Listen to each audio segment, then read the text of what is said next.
Well, welcome to Becoming Quantum Consciousness. I guess our countdown did not want to count down today.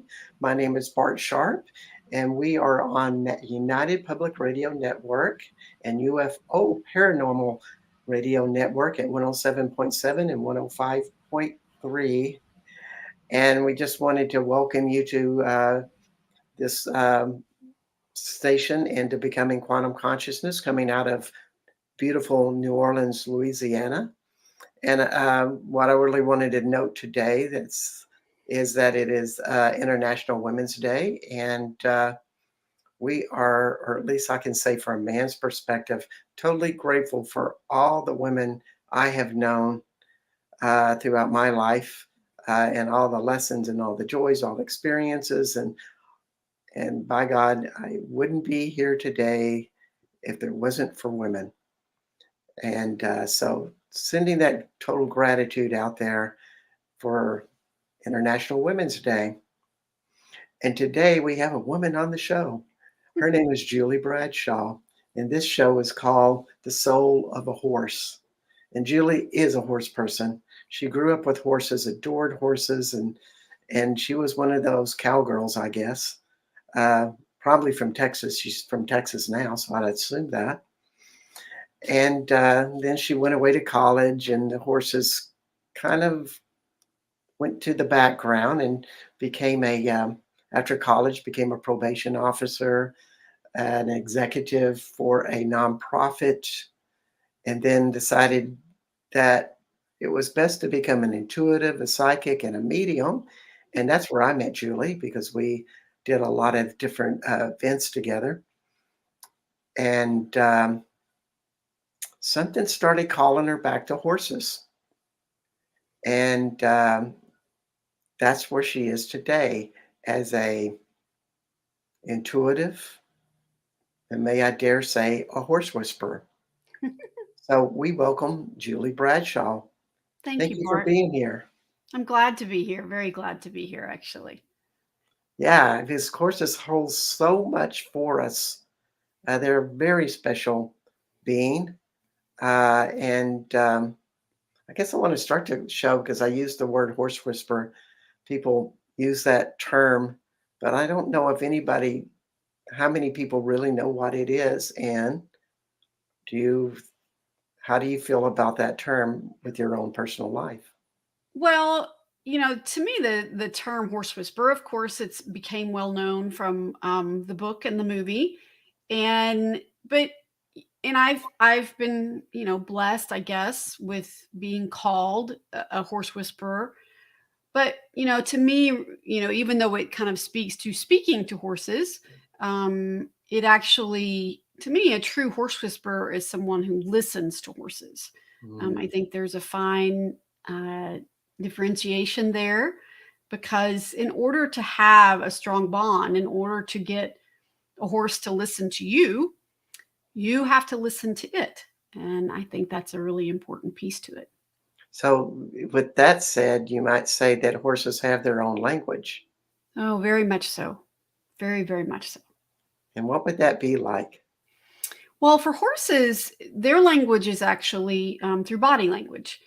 You can watch horses, either domestic horses or in the wild. And, although they do make some vocalizations, the majority of their language is in body language, from their ears to their eyes, their tail, even. They communicate with their body and how they move it. There really are a lot of different ways that happens. Mm. Yeah, yeah, and it's an amazing language to learn, and thank God we have people like you that are probably on this ever-ending or never-ending quest to really learn that language. That is absolutely correct. I guess I'm trying to think about how to put it into words. You know, every horse is different. It's really no different than people. You get a new horse in or you meet a new horse, and the issues that they have, because I've rescued a lot of anxious horses. That's kind of been my focus. And every horse is different. It comes with different behaviors. It comes with different fears. And learning, what is going on with that horse. And, some horses love to be touched. Some horses do not want to be touched at all. And for someone I'm a very touchy person, I've had to teach myself, okay, this horse doesn't want to be touched. So how can I communicate with it in a way that's going to be effective and that will make it feel comfortable and safe? Hmm. Yeah, that's quite a process with that, I'm sure. You know, I've not had much experience with horses, but I love horse movies. And I'd have to say there's a couple of horse movies that are in my top 20. Because a lot of times when, there's one thing about watching a movie for the first time, and it's all fascinating. But those movies that you go back to and watch time and again, for me, Hidalgo and Seabiscuit. But I'm almost crying at the end of the movie because the horses seem to have an emotional lesson and a communion with the people with the movie. And yes, that's the magic of movies, but you know, they're giving something to people. It's always a thing that not only I've heard in the movies, but people have said very similar things.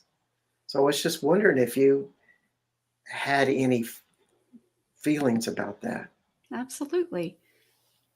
For me, it really is the magic of horses. I even call my Facebook page is Horse Magic and Training, because I just feel like, as a society, humanity has always been fascinated with horses. And to me, the reason for that really is, oh gosh, there's so many reasons. Their beauty, but their presence is just profound. Not just their size, but their Mhm. energy, um, and how they project that energy. For me, really, even how they respond to people. They will respond to one person one way and another person in a completely different way.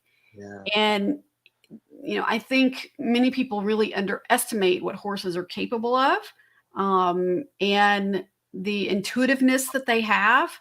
It's really profound, Mhm. um, so profound. Just as you're speaking right now, of course, both Julie and I are intuitives of magnitude. I do more shamanic, and Julie does. She's an intuitive counselor, a medium, and kind of a jack of all trades on I, I am. levels. I am. But the intuitive and medium is a lot one of the ways she pays her bills. But when you speak of that, I almost like feel it in your gut, Mhm. that in your heart, but more in your gut, that when you talk of horses, there's something else coming out, something that is felt inside of you when you talk about them, that there may not even be a language for that. Uh,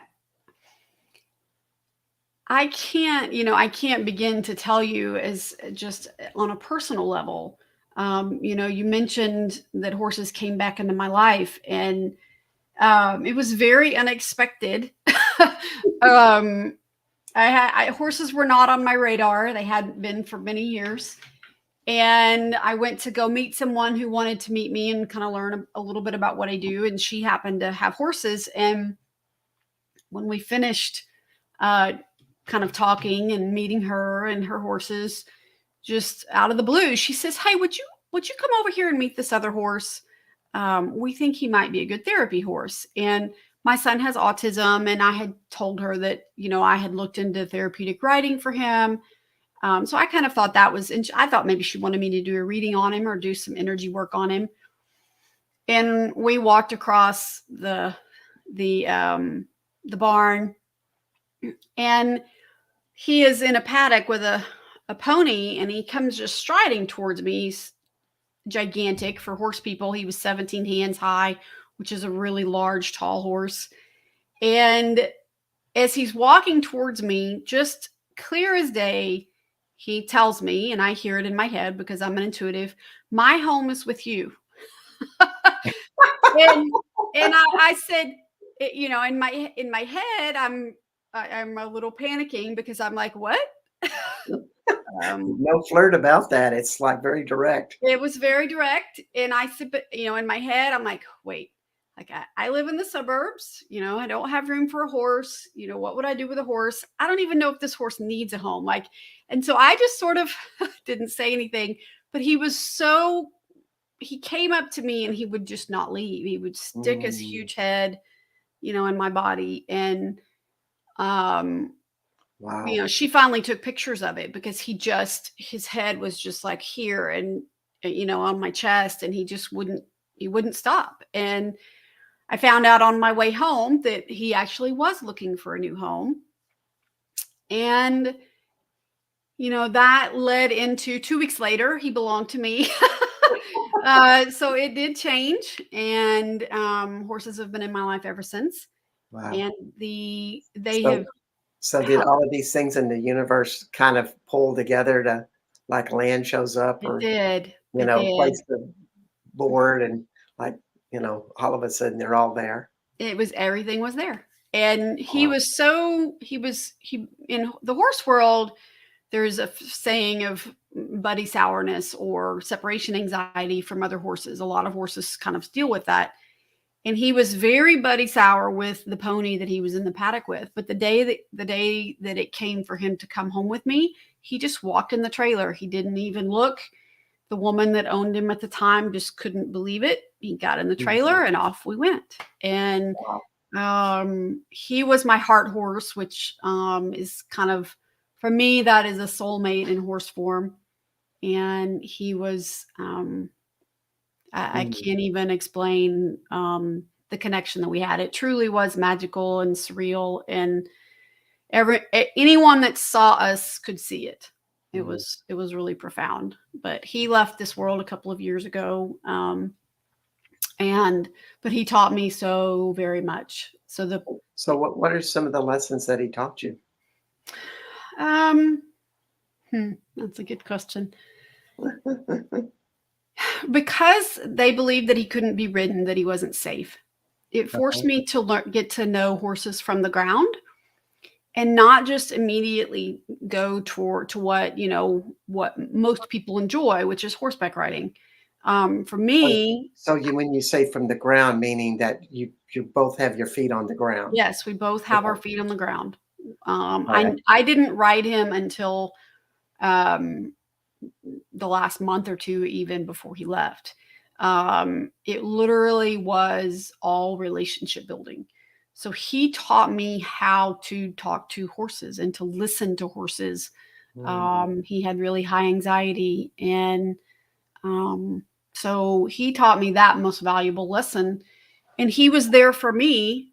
I was going through a lot of personal things, and um, he kept me focused when I was going through a lot of my own anxiety, and Okay, things like so that. I just gonna keep peppering you with questions.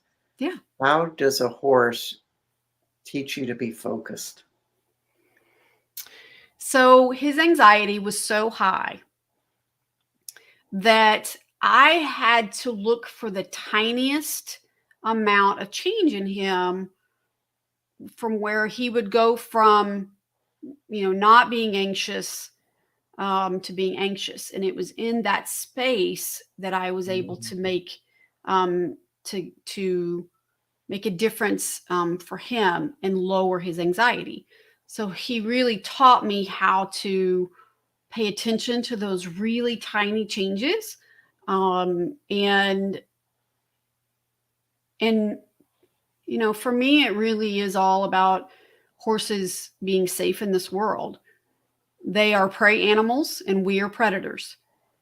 So to even have a strong relationship with a horse is a blessing, because they are entrusting themselves to us as predators, and Mm. they are prey animals. Their entire existence is about remaining safe. So for me, my mission really with horses is to create an environment or a situation where they feel safe. So another question. Hmm.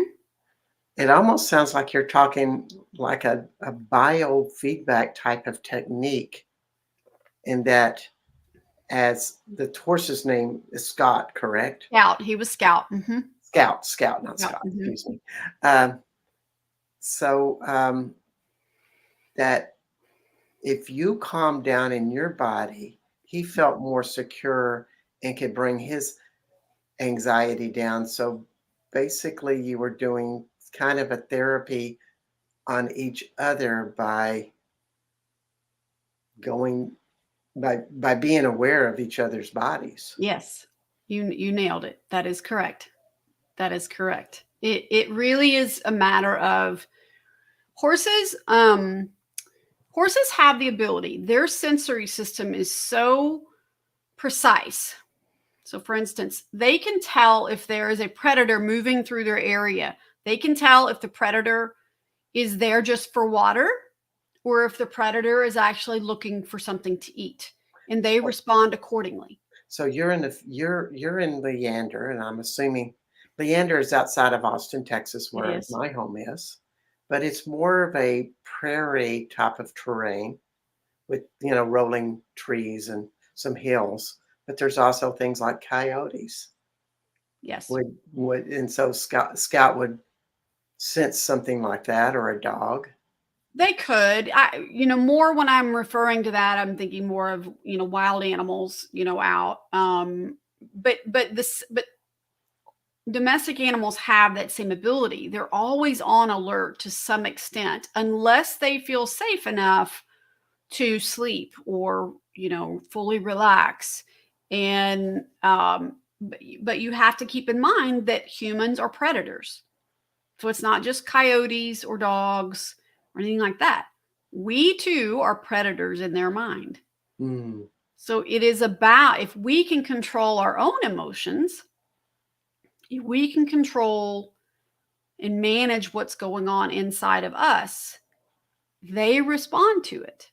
mm, Not only our energy, but even I teach a lot about limiting beliefs, and how switching those and changing those can change our lives, and how yeah, we operate. So I had a horse that he was younger, and he had started to show a little of aggression towards me, and I was trying to put my finger on it, and I finally, what is going on inside me that's bringing this out in him. And this was several years ago, and what I realized was there was a particular population, and I thought, oh, I don't feel respected by this population. And the very next day, I had gotten rid of that limiting belief. I just decided that I wasn't going to believe that anymore, and I felt I was respected. And his behavior changed like it was flipping a light switch. He was mm, never aggressive towards me ever again, ever. wow, And yeah, that's a great story. Uh, it always just comes down to a choice. And I've one of the more unusual horse movies I've seen. I think it's about a horse whisperer who was the consultant on the Robert Redford movie, The Horse mhm. Whisperer, and they made a movie about him, and I think his name was Buck. Buck Brannaman. Buck It's a Brannaman. phenomenal movie. Yep. And he says in the movie, he goes, I don't meet horses with horse problems. I meet horses with people People problems. problems. Correct. And they're Mhm. taking on the projections, as you say, but also, of course, the training and the attitude that comes with the training. Absolutely. Uh, it really is a matter of, I think we were talking about this before the show of, for many years and for much of even still ongoing in the horse community, horses are a tool. They're used for, various things, for work, for herding cattle, for, whatever. Um, but when we incorporate what is going on with people, while we're working with horses, then you create this scenario of a partnership. Yes. And that really is key. Now, are there times that I'm the leader? Absolutely. Are there times that they are the leader? Absolutely. It fluctuates just like any other partnership. But you have to, one, as a human, we are much smaller than they are. So we have to also feel safe, not just them feel safe. So there are boundaries that we set, but we just have to recognize that what's happening with us is really impacting them as well, and vice versa, even. Yeah, yeah. It's a wonderful um, relationship there. Um, you know, I used to be a special ed teacher at the Texas School for the Deaf, and I worked with a lot of children with autism that were so-called deaf. Basically, nobody could really tell that they were deaf or hearing because we didn't have enough testing or they were not responding. And I had an attitude that I would just be strict with this little girl. I say little girl, she was 18 years old, but she looked like she was about 9 years old, size wise. And it wasn't working. I could not be, I couldn't be hone in on all the rules that I wanted to teach her and have any sort of breakthroughs. Then I went to a workshop on more the metaphysics uh, of people with autism and how they're more of an energetic being and how they really are in a lot of different realities, a lot of different places all at once. And I was really excited about seeing her on Monday mornings. And every morning that she came on the bus, we literally had to help her get off the bus, get her backpack. She had no motivation to come to school, basically. But that morning, she got her backpack, unlocked her seatbelt, and was getting up off the bus on her own. She already knew that I had changed. And this kind of feels like the same reflection that maybe horses are really functioning in a lot of other places. There's one perspective you're telling me that, well, they feel everything from, light hair touching their body, Mm-hmm. but also they are sensing things and vibrations that we have turned off. Absolutely. And that is absolutely correct. As you mentioned, I'm a psychic and medium, but I do, a large part of what I do is energy work. And Hmm. um, I do energy work actually on horses as well. And it, a lot of, I think what I do with horses that I've also done with people, but um, if an owner is having difficulty with a horse and they're struggling with trying to figure out what's going on with it, a lot of Hmm. times that's when I'll be called in. And just like people, horses hold on to energy. And so of trauma, of abuse, of neglect, of even from like having an accident, or being in an accident. And it's really phenomenal to see how a horse changes quickly when I'm able to release that energy from them, whether it's virtually or in person. So are you tuning into the trauma that's held inside the horse's body? Yes. Body? Yes. Wow. And how that opens them up even to other things. I literally just did one earlier this week, um, with a horse that was he was a gelding, and he was so anxious and so just over the top. He was pacing and he was running to the windows of the arena, and he was, running around. He'd come up and even kind of nip at his owner and running, running, running. And I did some clearing on him because he had been abused in his early life. Mhm. As I started working on him, he just started calming down. He started eating hay. So when you're working on him, what does that entail? Because I want to get all the details. Yeah. So for me, what I do is I close my eyes. I see the horse's soul, or, their aura, their body, energy body. Um, and I look for where they may be holding that energy.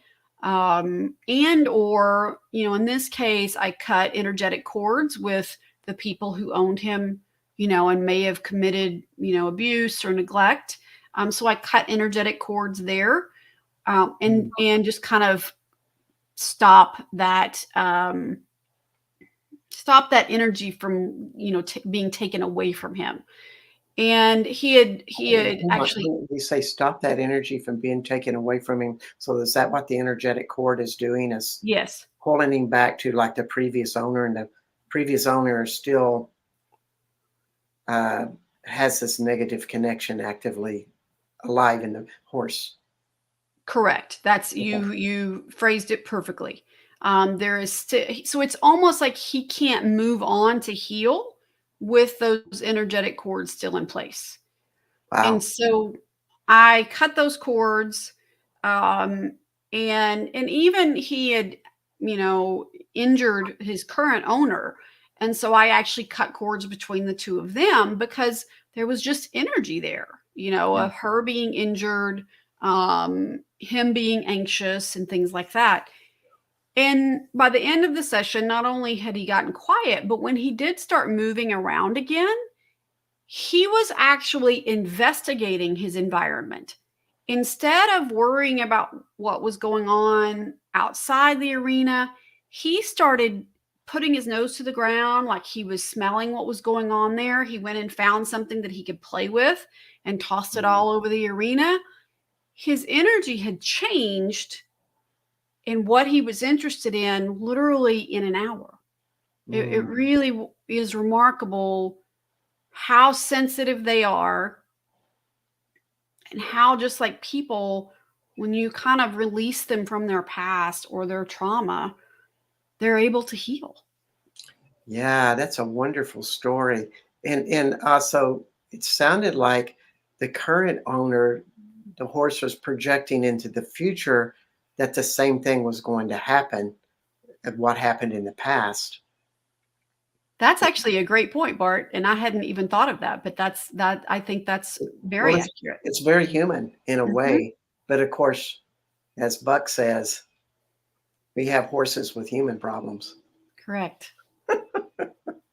It it really is unfortunate how many horses have experienced trauma or abuse or neglect, and um, that's really kind of why I say my mission is really more about the horse, and improving the lives of horses in Mm. our day and time, um, because in return that's going to positively impact the people who interact with them. Yeah. Do you feel like sometimes that horses are there to serve the person? I mean, I know you're talking about the predator and prey relationship, and maybe this is just in my fantasy that horses come into people's lives to heal them as well. No, I absolutely believe that. And the reason that I believe that, and how I know that personally, is because I've had quite a few horses just in the time that Scout came back into my life, because I rescue them and either rehome them, or whatever needs to happen. Yes. And um, what has happened in this evolution of me owning horses is that the kinds of horses that find me, and that I truly believe that they find me, the kinds of horses that find me have changed. because all this time I've also been working on myself. So I'm not getting the really super duper anxious horses anymore like I was early on, because I've healed a lot of my own anxiety. Mm. And now I'm getting ready to start training horses to be ridden, because I'm finally in a place that I feel comfortable. I know what to do with horses on the ground. Now I can start training them to ride, and that partnership can be extended. Because it is actually, what's the word? It is actually extra to ask a horse to be ridden. They really actually are not built to be ridden. So it's quite Mm, the really? gift. Mhm. It's quite the gift for us to ride them. And so we have a responsibility that if we're going to ride them, we need to improve their health, their spine, their muscles, and all of those things, to enable them to carry us without being injured and without, feeling pain and things like that. So there's So, a lot that goes into it. so do you ask the horse, what, can I There are ride you? there are some horses that, they don't want to be ridden. I have one right now that I'm feeling him out.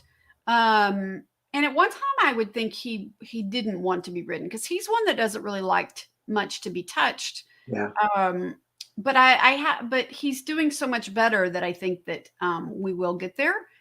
And his name is Ankh. He's the one I told you last week during Yes, yes, yes. Cledstone's program, that I have a horse named Ankh, because he's half Egyptian Arabian.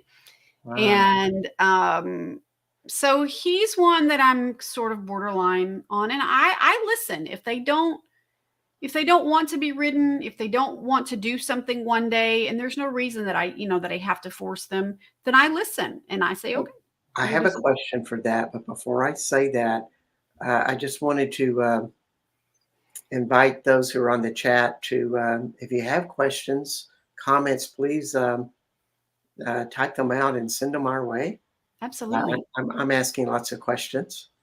Um, and one of them I wanted to ask you, because it's such an interesting, intuitive slash intellectual and then relationship thing going on here with the horses.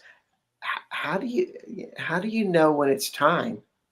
Like we're moving on to we're having a riding relationship. How do you Mhm. get that message? What does that feel like? Well, as I mentioned before, Scout, his owner had said he should never be ridden. He's not safe to be ridden. And, one day we were just there, and I, I, I could just feel it. Like he was inviting me to ride him. Wow. And, and it was a beautiful thing. Like I can't Mhm. even tell you, how amazing that feeling was. To be able to get on him. And he truly invited me to ride. And so, I was actually working with one of my other geldings this morning. He had an incident with his former owner where he got spooked when they were mounting. And so now when they were mounting him to ride, and now he's very spooky about being near the mounting block, which is basically a step that someone gets on if they're short like me, and needs to get on top of a taller horse. And so this morning we just worked over and over again around, and I use positive reinforcement, clicker training. We just worked on standing next to the mounting block. And I would never presume to get on his back until I know he is absolutely comfortable with that first step. Mm. Because if you continue to do something and they're not ready for it, then you're going to get hurt or they're going to get hurt. Is that something you just kind of feel in your gut that, oh, it's not time? I think it's both. Both comes from experience with the horse and feeling, for sure. I mean, Mm. that's how I Okay. kind of live my life. Is feeling. I'm an Yeah. empath, very strong feeling. I just sort of know. But some of that does come from just working with the horse day in and day out as well. Isn't it funny how intuitive abilities are developed? Um, for me, I in my shamanistic practice, I'm very much fascinated with the human condition and emotions and releasing emotions because that's what I did to change myself. I was pretty messed up 15, 20 years ago with just a, overwhelm of trauma and such. And then I look at my father who could sense copperheads, snakes, and know when the oil field or the oil rig that he worked on was going to have problems, and he'd wake up and go down there and fix it. And of course, he could never explain this to me. But one Hmm. thing I find in common is that what we have an affinity to, if we choose it, we can start developing it. Absolutely. Yeah. Well, and let me, I guess, follow up with my own experience with that is, I didn't know anything of this world of, being a psychic or an empath or intuitive. I knew nothing about it. Nothing. I've Really? always had an affinity for animals, always. Oh, and I was going to be a vet. That was supposed to be what I did. So you went Um, from a you went from a nonprofit executive to a psychic I somewhere did. in Mhm. there. Having no experience with it. Yes. And it was just, it sort of fell in my lap. And I'd always been fascinated by it, but I knew there was no one in my life. I didn't know anyone. So I am proof that it can be developed. Now, did I have signs when I was, when I was growing up and in my early, 20s? Yeah. Absolutely, there were signs there, Yeah. but I developed it in myself, and and this is my full time job now. So Yeah. It's funny how they all kind of show up. I mean, I met you several times, and always what impressed me was you did have that medium energy, which is yeah, really, to me, it really comes from the hips, between the space between the hips, and it's a very, I don't want to say heavy in a negative way, but it's a very different vibration that feels thicker and stronger, and to me that feels like a horse energy as well. That people with horse energy, they seem to have that energy between their hips that is very, very strong. And with that, also we have a question. okay. This is from Robin Shepherd, who he says one of my uncles was a farmer, and the horse, they work very much with horses with their ranch work. And she is asking the question, well, what do you do when the horse doesn't want to work that day? Well, for me, I have the option to say okay. And personally, you know, I think that that's the best option if you have it.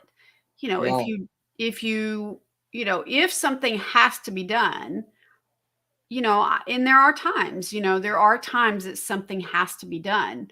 You just, for me, I try to explain that to them, um, and, work through it. And really, I mean, communicating with them and having that relationship with them means that sometimes they're going to have to do something just because you asked them to do yeah. it. Um, and vice versa even. There are times that they may say, no, I don't want to do it. And if you have that option, you can say, okay. E- So maybe if you had the attitude that, well, I'm sad we're going to have to do work and you're not in the mood, as opposed to, get over here and get this work done. Correct. Yeah. I think anytime anytime you force a horse to do something, you're putting them in where they're really shut down about it or they're really adamant about it. And you don't give them an opportunity to say yes. You find a way to get them to say yes. Can you do Mm, this? Can you do this? I'm training my colt right now to get used to a water hose and running water. And boy, he's not real happy about that. And so I find a way to get him, what is it that you can do? What is it that you do feel comfortable with? Let's start there. And, we go from there. And we have a great question. I just put it up here, but I'm going to read it anyway because some people do not see the screen because they're on pure radio. This is from MLM Crystals and Gems. And it says, as you are working with horses, are you getting messages from spirits as well, like communication from higher realms or messages for you as the whisperer? Absolutely. I absolutely do. It really just varies with the horse and what comes through. Some horses have a stronger energy, and so I get more information at that time. Especially when I'm doing energy work on other people's horses, I'm definitely kind of have that channel really strongly open so that I'm what is it that is going on with the horse? What do I need to know about it? What can it tell me? And so then I start actually communicating with the horse, what do you want to tell me? What would you like your owner to know? Or if the owner has specific questions. So that is absolutely happening. Thank you. That's a great question. It really is. And I had another question, because this has always fascinated me with horses that serve handicap individuals, whether that be post-traumatic stress syndromes, people with autism or different forms of autism, and other emotional challenges. Do you have anything to share about that? I don't have a specific question about it, but I'm always fascinated with that particular topic. Well, absolutely. And, as I mentioned, I have a son with autism, and I've worked with a number of people with special, I call it people with special needs or disabilities. And they do often have a really strong connection with animals, and vice versa, because, in some ways they are more pure because they don't have the filters of logic and, kind of what's being directed at them from society. Yeah. And so, horses in particular often, children and people, I think with some special needs or disabilities, they're particularly fond of them, and they want to help them. They may act very differently with those people than they do with other people. And, there's so much neuroscience kind of behind it as well, as far as, riding someone like that. There's, phenomenal therapeutic riding programs because of what's happening in the brain and creating new neural pathways with that rhythm. That rhythm is very important to calming the brain. And that's why rhythm in riding has such a tremendous effect. Yeah. Yeah. And I just think that working with children with disabilities, they're so far out of their body. To be handicapped, and this is just an opinion, is there's always some form of abuse. Not that people may abuse them, but if you think that you have a sensory impairment that creates a disconnection from you and others in some way, shape, or form, that is a form of abuse because you are suffering from your isolation. Well, maybe not so much abuse, but it's just traumatic. I think Yes, it it can be is. very It is. That's traumatic. just a word that I use. It may not be the right word, but it is Yeah, traumatizing. And I think horses have something to offer to people to connect, to reconnect to something. they really do. I it's always interesting. My sons aren't anywhere near as into the horses as I am, but my oldest especially will go with me, and he's the one with autism. And it's always fascinating to me to watch the horses interact with him. One of them, the one that I've gotten most recently, he just adores my son. It's really just, I've used the word magical to watch them together. because it just brings such joy to my son, but it also Wow. really seems to bring joy to the horse. Wow. Hmm. Yeah, that's wonderful.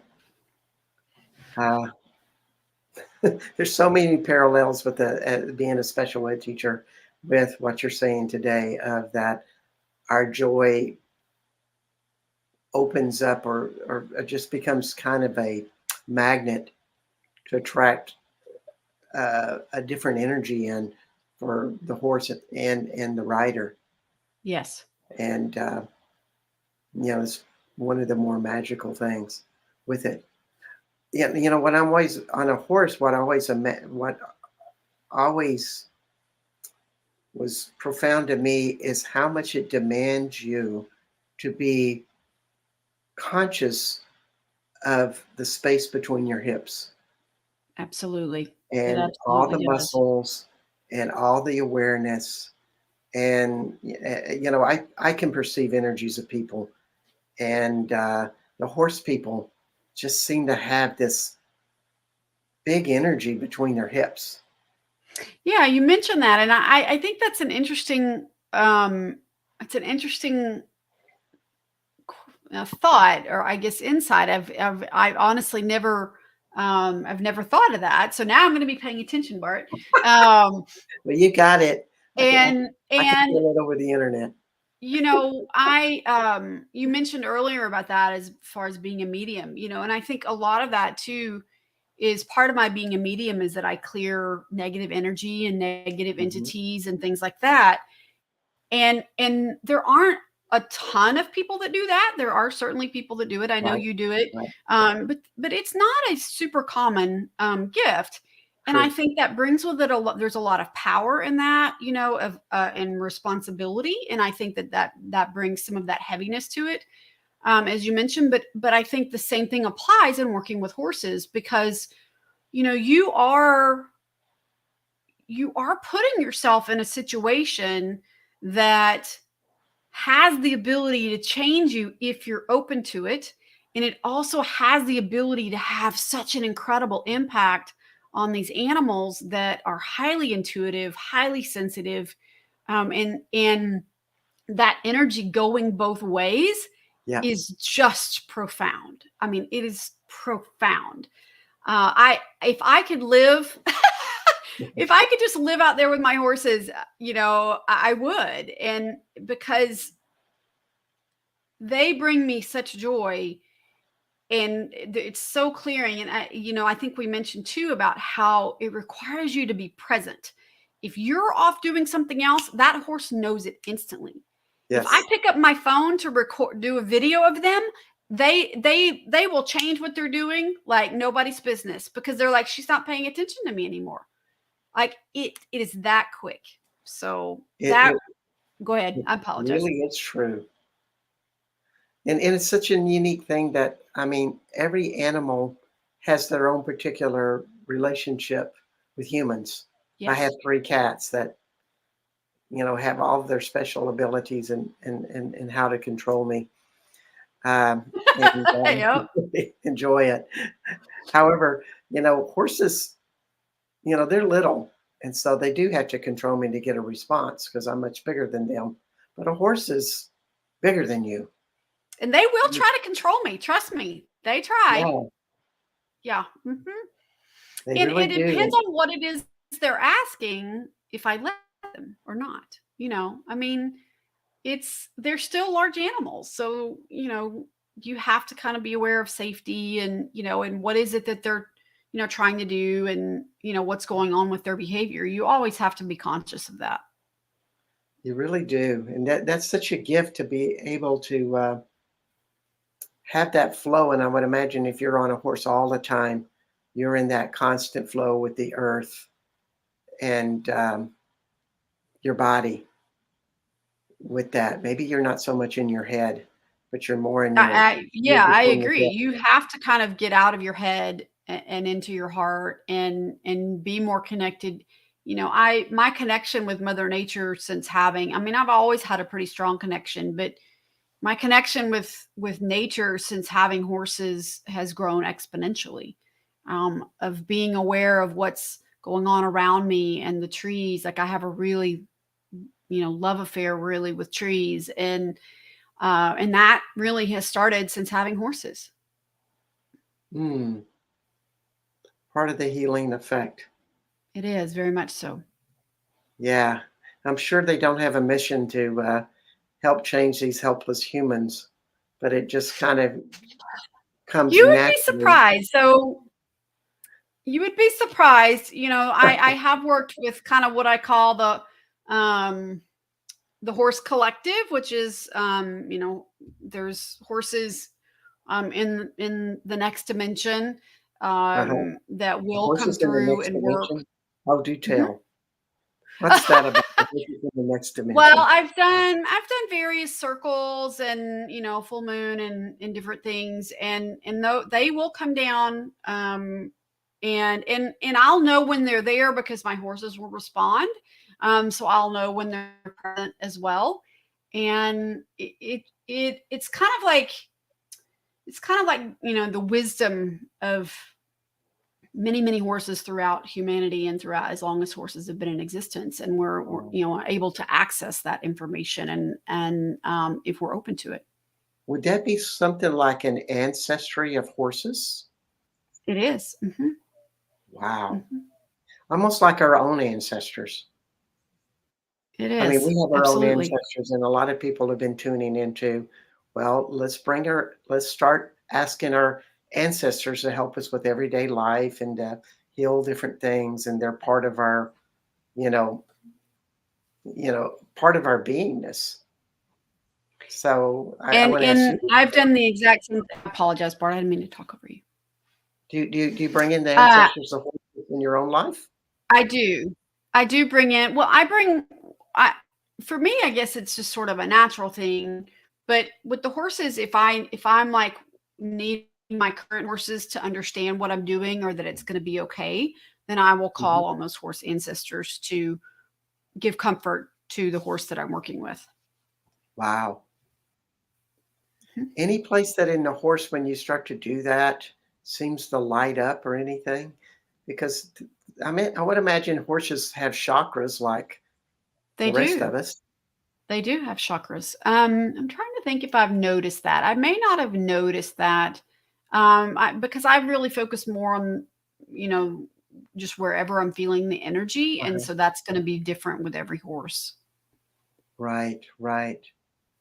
Well, that's certainly interesting. Yeah, Um, when I find the ancestry portal, I call it the interdimensional portal is in between the solar plexus and the heart, and it works with the solar plexus and heart as well. But it's like a portal of energy that kind of goes interdimensionally. And if we want to learn interdimensional consciousness, that's one of the places that we focus on. I love that. Uh, yeah, yeah, yeah. So, we just have all of these probably similar abilities We do. with horses. I mean, they have a super sophisticated nervous system. They do. They do, and they can, do energy work on us as well. So Mhm. it's really fascinating, and they teach us if people are open to it. They will teach us how to do Mm. energy work, and all of those things. Wow, that's wonderful. Do you think energetically that they're like, when I think of my energetic being, I know that it goes into the ground, and it's connected there, almost like neurologically, an astral neural sensory system, so to speak. You think the horses have something similar? I don't know. I will have to check in with them on that. I've Yeah, never. that'd be a fun Yeah, question. yeah, yeah. I love that. Yeah, yeah.